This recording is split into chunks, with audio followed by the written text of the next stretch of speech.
thanks all for staying. Hopefully your afternoon's going okay. I'm really honoured to be here. I'm not a marine scientist, I'm a catchment manager, and I've been pulled in by Garumpa to try to define where are the fortunate reefs. Can we find a resilient network in the reef using the science that already exists? So my first slide is critical to the process because it wasn't done in isolation by Garumpa sitting at a desk. It was actually partnerships. It's about collaborating and bringing science and management together, and it's been an incredible journey.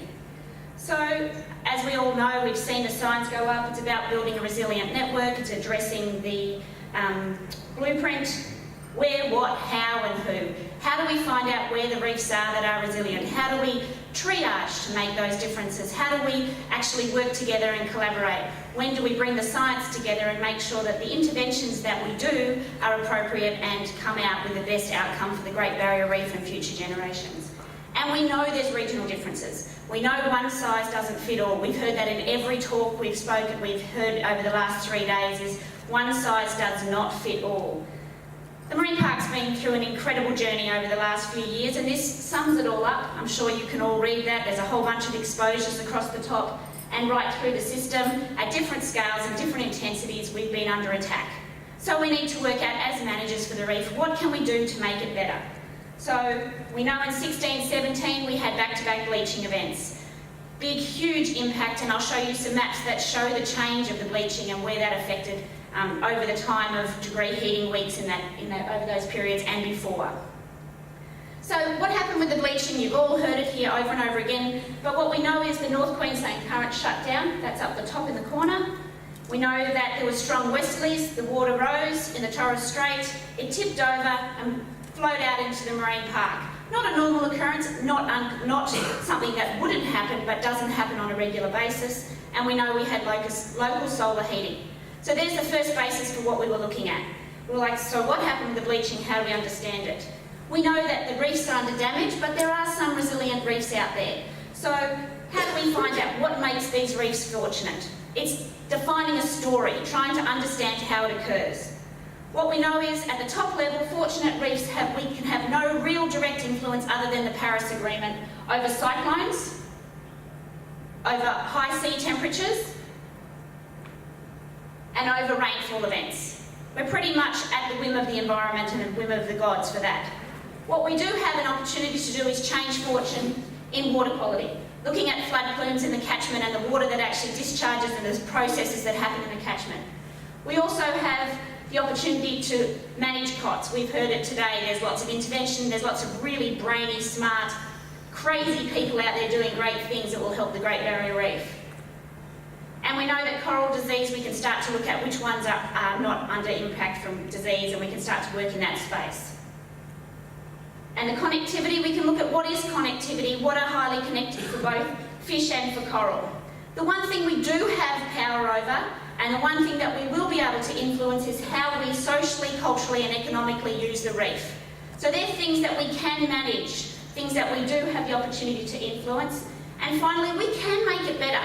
We can refine the mapping that exists for the Great Barrier Reef and actually have a map of the real estate that we're all managing. The map that we're all using is really very broad and pixelated and doesn't actually tell us what's there. A real estate agent wouldn't tell you you live in a street. They actually know where they live, they know the block of their house and they know the layout of what's there.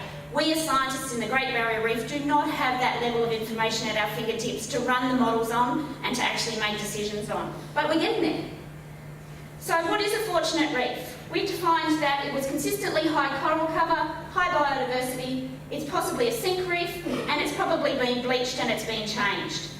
And we've heard today, or over the last couple of days, physics and geology drive the biology. So we're trying to pull those things in to understand what's going on. We know oceanography and hydrology, geomorphology and climate are big influences, but at what scale? If we look at it at the GBR, it's not the appropriate scale. We come down and we go, is it at the bioregions, non-reef or reefal bioregions? Is it regionally through the NRM regions, or is it through local government regions? How do we manage the reef? How do we break it up to understand fortune? And is it inshore, mid-shelf and outer shelf? If we keep hearing the story about inshore, we say, well, that's all, reef suspensions are all impacted, so let's forget about them. But they're also important reefs. Here's a little story my counterpart counterpart Paul Groves put together. And what he was doing was looking at the LTMP data in a whole bunch of manta toes, and what he found was at Pearson Reef and Sir Charles Hardy Reef, those reefs are under threat. The number of coral, the levels of coral were pretty low. But at the same time, Ashmore and Middlebanks came up pretty okay. So when he started to look at the information, there's a whole bunch of information about oceanographics that needs to be included in this. The tidal jets that occur, the internal tides, the lifting of cold water, all those processes that happen. And where you can see those circles spinning around, halimeda mounds exist back there. So those tight-knit reefs actually provide the opportunity for tidal jets to zip through with cooler water. So what we've got is we've got some nice water zipping back across the reef, and we have some better reefs on the inside. Are these processes the processes that make it fortunate? We also know connectivity is really important. However, good connectivity can also be bad connectivity, because we know that lack of connectivity may indicate fortune from cots, but if we've got a connectivity for cots, that's not good fortune. So we're using fortune as actually being lucky and sheltered and cared for in the GBR space. And here's another little story we put together in the same region, it's just tipped on its side, but what we do know is that this sticky water phenomenon that occurs, that actually if you're on a low tide, that tide is low, the neap tide allows for this sticky water to stay over the top of these reefs. And if you've got the rugosity and the right conditions, spawning occurs and it settles into these spaces. When it's at spring tide, it's over the top of these reefs. How do we map that? How do we know that? How do we send the bund out at the right time? How do we actually make sure that we manage to capture those things so that we can help it? Much like people get help to have babies now, we need to help the reef have its babies. Connectivity, sex on the reef, we've heard it, ocean currents and connectivity. We know that they all have different timing. We can't all just manage for one timing, it's going to be a week, let's just do this. It happens over a number of different things for a number of different organisms in a number of different ecosystems in the GBR. We all know how coral reproduces, and if you don't know after today or the last 3 days, then you've been sleeping, because I've had some really good lessons over the last few days.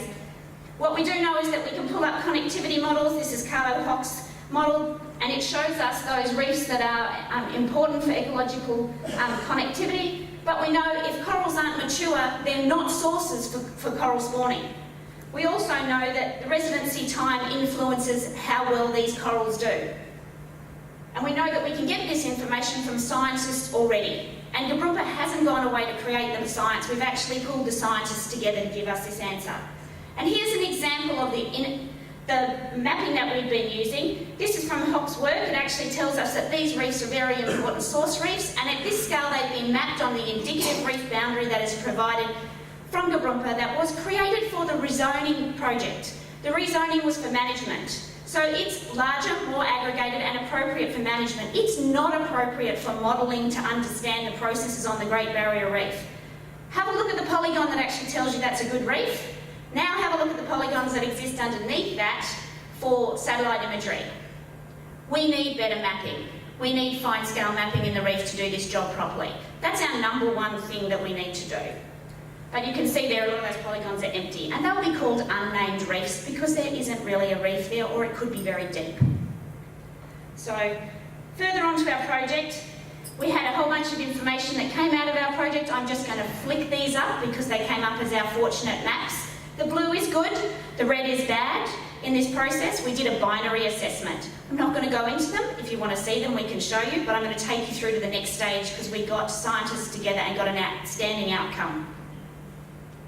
Coral bleaching, and the reason we've created these images is because we're not telling scientists about these things, we're actually going to sell it to other people, to management. It's going to Canberra to give people information so they can actually understand. Coral and algae depend on each other to survive, and if stressed, it expels.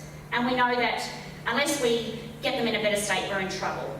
So we've put these images together, or conceptual diagrams, so that people can go, it's water temperature, freshwater exposure, river plumes and overexposure. And we ask these questions. What reefs haven't bleached? What coral reefs are likely to be bleached into the future? So we went back and had a look at the information, and we got the scientists together at UQ to give us some data and pull it together, and we went, well, let's go the degree heating weeks. Let's look at 4, let's look at 6, look at 8, let's look at 10. Let's see what's going on. Who's lucky? What hasn't been exposed? When we put this data together, you'll see as I run through this, On the left-hand side, you have pre-16, pre the back-to-back bleaching, and you can see that most of the reef is exposed to at least 4 degree heating weeks over that period of time. There's 35 years worth of data in that modelling. On the other side, on the right-hand side, you'll see that that's including the back-to-back bleaching. So that's 4 degree heating weeks, 6 degree heating weeks, 8 degree heating weeks, and 10 degree heating weeks. They are completely different maps when you put in the anomaly of the 16-17 back-to-back bleaching. Which one do we use to identify fortune? Is it going to happen again? So when we started to put this information together as a binary layer, we were going, oh, that's an interesting insight or hindsight into what happened. But I really do believe we need to be working in the after the back-to-back bleaching events and using that data. That's just a little snippet of the stuff. Cyclones. We know that cyclones trash the marine park. We were told we need you to use 4 metre waves, the line up to say which reefs are protected or snuggled in and not going to be impacted from 4 metre waves. From doing that process, we know that we got a data layer from UQ, from the engineering group, and it was pretty funky that they pulled it together. My counterpart's brother is an astrophysicist. He threw out a formula, and UQ stepped up to the mark to make that happen. So we know that it's about the wind fetch, it's about the speed, it's about the duration, and it's about the depth of the water. And we know that not all reefs are going to be 100% protected, but we're using the indicative reef boundary that I showed you before. And we also need to know this very interesting fact that we found out, that once you get to Cat 3, all of the speed is 118 plus of those cyclones. The gusts are not the things that cause the damage to the reef. It's prolonged wind that creates a wave. So we know a Cat 2 cyclone off the coast can actually cause just as much damage as a Cat 3 and probably way more than a Cat 5 that flies through at high speed. So we really need to consider the waves that hit those reefs. It was modelled. We have a model now that is available that actually tells you the chance or possibility of actually being hit by a wave. And we also know that we can map those and actually find out which ones are snuggled safely from 4 metre waves. I'm flicking through because there's so much information to tell you. Water quality, we know it's impacted. We know that we don't want dirty water on the reef. And we were able to actually get the information from using the information that comes from Trop Water. We worked with Jane Waterhouse and her team, modelled the data up to have a look, was it acute or chronic, primary, secondary, tertiary. There's a whole bunch of data that comes in there. How do we work out which ones have impact on hard coral, on their proper coral, and how important is timing, and how long is it exposed on the reef? The map actually, this is the primary secondary map that actually shows you those reefs that are impacted by the primary secondary flood plume that comes off the reef or that water that was identified in their modelling. So we pulled that layer in as well. Crown-of-thorns starfish. We all know the story of crown-of-thorns. We were asking questions, are there anywhere where they haven't been? Is there anywhere that they won't go in the future? And how does larvae happen? Which way do they go? And we ended up with a map that came out of Carlo Hogg's work that actually told us the potential for coral larvae sources and the potential for coral sinks, coral larvae, COTS larvae sink. We also have the same thing for coral. So we could put all of this data into the final model. Coral disease, we decided that as we went through this, some of the vectors for coral disease we didn't have data for. We could use some of the marine debris data and some other information. However, the final response from the working group and everybody on it was it's not a major disturbance for the GBR yet. So we haven't actually got it in there, but if the data exists, we would actually include it into this model.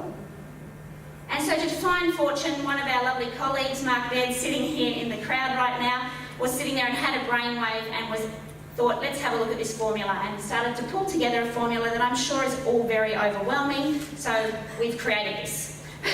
So this is a conceptual model of that, which allows you to look at the probability of exposure over a year and the actual rate of recovery, and you'll see the colours indicate red is bad, dark blue is good, the two in between are medium, and we could map those up and actually give you low disturbance, high recovery, high disturbance, low recovery, high disturbance, high recovery, and high disturbance, low recovery. We could map those reefs up and we could actually, you can see them, most of the happy reefs or the most fortunate reefs are actually in the Swains. There's a few patches everywhere else, but we're starting to line this information up with LTMP, with the RIS data, starting to pull those things together so that we can ask the question and go out and do some field work to verify whether the exposure layers indicate whether these reefs actually do have coral and how healthy and diverse those corals are. And so that's some of the fortunate indexes as you zoom in, so you can see them on a better scale. And our final layer that we'll be putting into the data as we come along and not leaving it out is actually about the values. So as managers, we need to think about the reef value, and it's not just for the reef, it's actually all of those components, and they need to be considered when we start to make management tools and management decisions. So we need to use science to have that outcome. Where are the levers in legislation that we can pull? Do they exist? Has the data got it in it? Because otherwise we don't have two legs to stand on. We need to know which lever to pull and how to pull those levers, and we have people working at Garoompa to do that. And finally, it's all about science and management working together. So we couldn't have done this without bringing the scientists together. The data exists, there's brilliant people sitting in this room. We're happy to work with you. We want to make the best outcome for the Great Barrier Reef, but we need tools to do it at our desks. So Garoompa has tried to pull this tool together.